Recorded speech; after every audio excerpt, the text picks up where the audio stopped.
जय हिंद दोस्तों, स्वागत है आप सबका शार्प स्टेपर कम्युनिटी में। स्टार्ट किया था हमने प्रेसिडेंट चैप्टर के साथ और कम ही क्वेश्चन डिस्कस कर पाए थे लास्ट वीडियो में।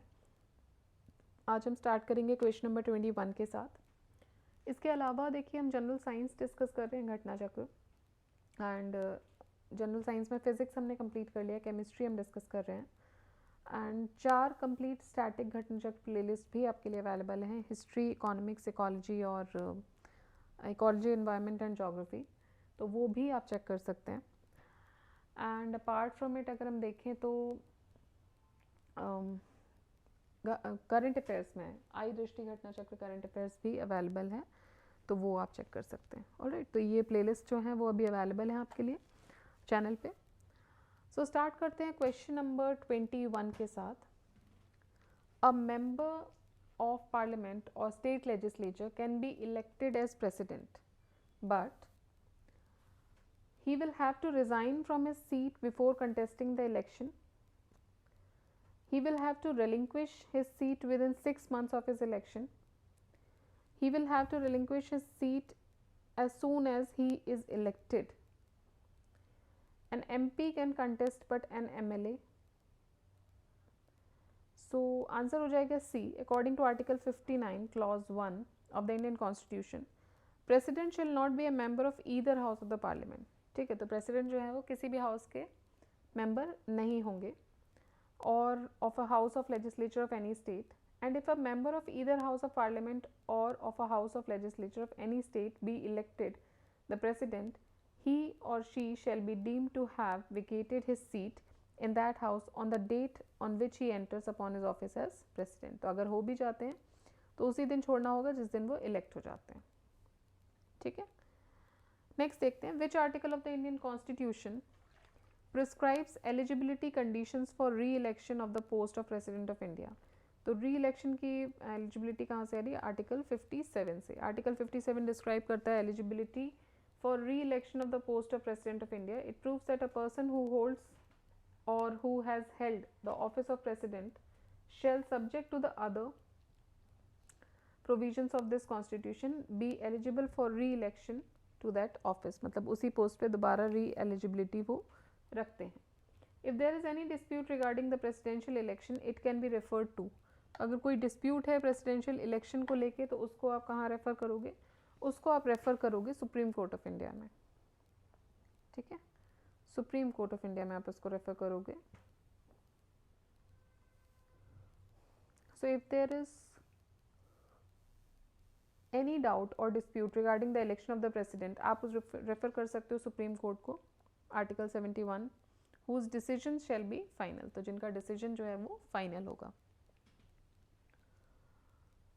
Which next question, which of the following precedent was appeared before Supreme Court when Supreme Court was hearing election dispute of the president?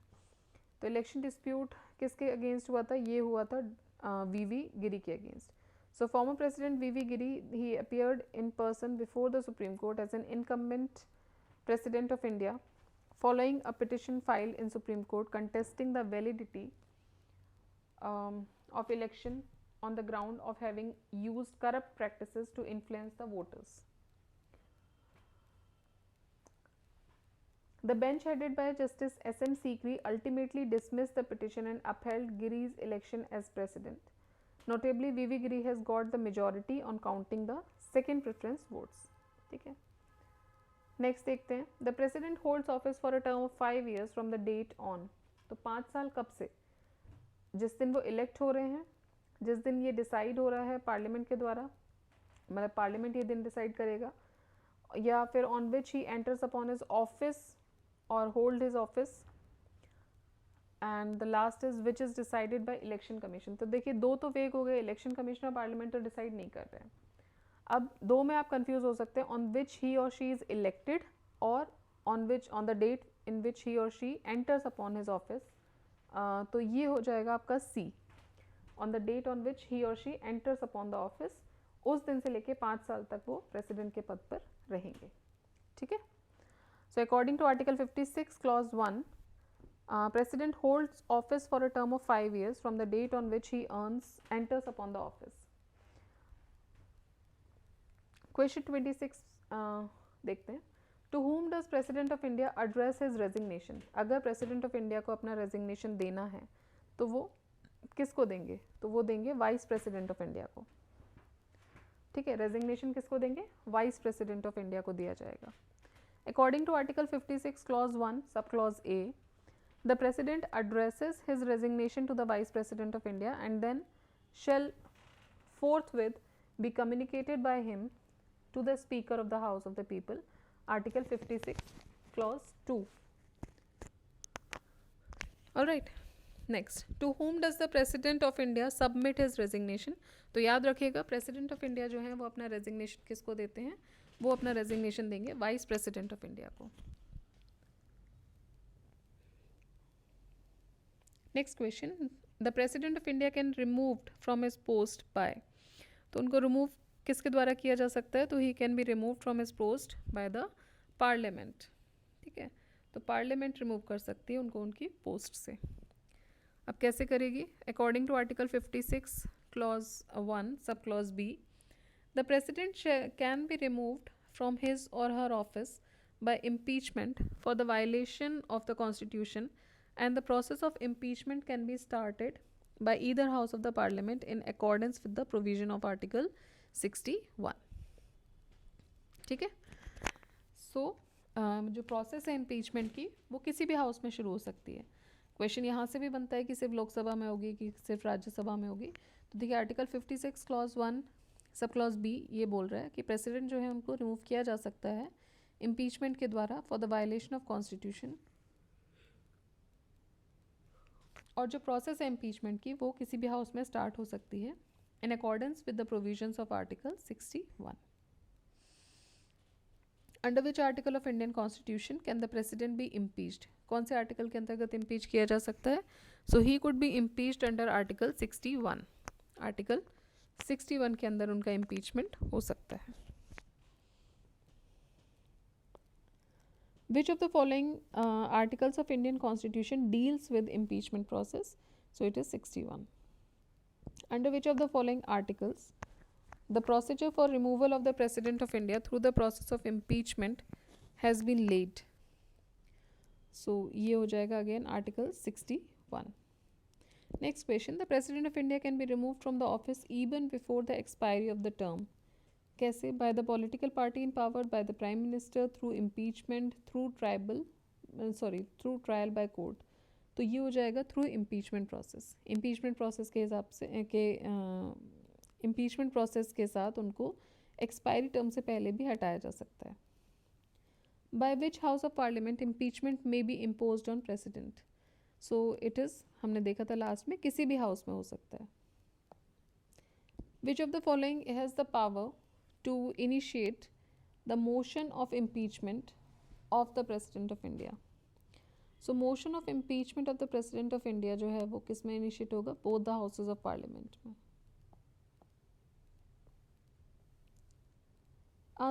The president can be impeached on the grounds of violating the constitution by. तो कौन impeach कर सकते हैं?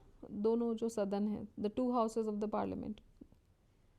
Next question, at least how many days of prior notice is required for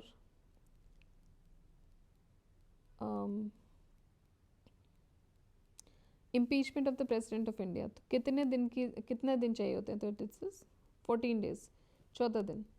So according to Article 61 Article 61 clause 1, the process of impeachment जो है it can be started from either house of the parliament and it is required to give prior notice at least 14 days, 61 clause 2 in writing, which must be signed by not less than 1/4 of the total number of members of the house who have given their intention to move the resolution. Next question, which of the following is a part of the electoral college of the president but not of the process of impeachment? तो electoral college का part है but impeachment process का part नहीं है. तो ये हो जाएंगे आपके state legislative assemblies. State legislative assemblies जो हैं वो आपके इलेक्टोरल कॉलेज का पार्ट हैं. तो state legislative assemblies legislative council के डेफिनेट फ्रेंड्स एंड देखिए I read something else. I think देखिए मेंबर जो हैं, हम बोल रहे हैं कि which of the following is a part of electoral college. तो देखिए लोकसभा के इलेक्टेड मेंबर्स रहेंगे, राज्यसभा के इलेक्टेड मेंबर्स रहेंगे इलेक्टोरल कॉलेज में, देन लेजिस्लेटिव असेंबलीज के इलेक्टोरल मेंबर्स रहेंगे, लेजिस्लेटिव काउंसिल के मेंबर्स इसमें नहीं होते हैं। अब अगर हम देखें तो इनमें से इम्पीचमेंट प्रोसेस में कौन नहीं होगा, तो देखिए इम्पीचमेंट में स्टेट से लेना देना नहीं है, लेजिस्लेटिव असेंबलीज के जो लोग होते हैं वो इम्पीचमेंट में साथ नहीं देंगे। So members of Lok Sabha and Rajya Sabha can start impeachment of the president of India, ये मैंशनड है आर्टिकल 61 में of the constitution. Members of state legislative assemblies do not participate in the process of impeachment though they take part in the election process, ठीक है। of president, the procedure of impeachment of the president of India is quasi judicial process। तो जो impeachment का जो process है वो quasi judicial process है। The procedure, next question, the procedure of impeachment of president of India is so it is a quasi judicial process। जैसे कि आज न्यूज़पेपर में अगर हम देखें तो एक टर्म आया हाफ जुडिशियल प्रोसेस, वो भी सेम सिमिलर ही होता है, क्योंकि क्वासी जुडिशियल बेसिकली इंडिया के टर्म्स में हम यूज़ करते हैं, क्वासी वर्ड जो है। The vacant post of president is to be filled within, कितने दिन में फिल करनी होती है, सो विद इन 6 months। सो article 62 clause 2 of the Indian constitution describes that the vacant post of the president should be filled within 6 months। तो from the date of occurrence of the vacancy because of his death, resignation और removal. In the case of vacancy arising from any cause other than the expiry of the term of president in office, an election to fill the vacancy must held within 6 months from the date of concurrence of the vacancy, after 1 year from the date of vacancy, after 9 months from the date of vacancy, or after 7 months from the date of vacancy। तो after 9 months from the date of vacancy आपको करना होता है, ठीक है। Next देखते हैं question number 41, what is the deadline to fill the occurrence of vacancy due to death, resignation और रिमूवल। तो ये डेजिग्नेशन जो बेसिकली डेडलाइन है वो हो जाएगी 6 महीने की, 6 months।